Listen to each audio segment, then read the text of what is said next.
ഇത് ഞാൻ ഒരു ചാലഞ്ച് തുടങ്ങുന്നതിന് മുമ്പ് ഞാൻ മെൻ്റലി പ്രിപ്പയർ ചെയ്യാൻ വേണ്ടി ഞാൻ കുറച്ച് കാര്യങ്ങൾ ചെയ്യും.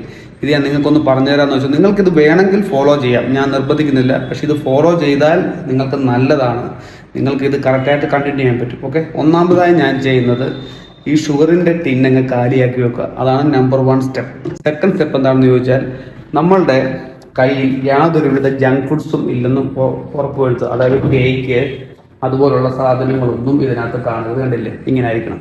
ഉണ്ടെങ്കിൽ തന്നെ അതും എടുത്ത് മാറ്റുക. ഇതിനകത്തൊരു ജാം ഇരിപ്പുണ്ട്, ഇന്ന് ഞാൻ ഇതെടുത്ത് കളയും. അടുത്ത പ്രധാനപ്പെട്ട കാര്യം, നിങ്ങളുടെ ഇതിനകത്ത് എന്തെങ്കിലും ബേക്കറി ഐറ്റംസോ ജങ്ക് ഫുഡ്സോ ഒക്കെ ഉണ്ടെങ്കിൽ അതെടുത്ത് കളയുക. ഓക്കെ, നോക്കൂ, അടുത്ത എൻ്റെ സ്നാക്സിനകത്തിരിക്കുന്നത് മുഴുവൻ നട്ട്സും റേസിൻസും അങ്ങനെയുള്ള സാധനങ്ങളൊക്കെ ഉള്ളൂ, അല്ലാതെ ജങ്ക് ഫുഡ്സ് ഇതിനകത്തില്ല. അപ്പോൾ ഇങ്ങനെ നമ്മൾ ചെയ്താലുള്ള ഗുണം എന്താണെന്ന് ചോദിച്ചാൽ, ഇപ്പോൾ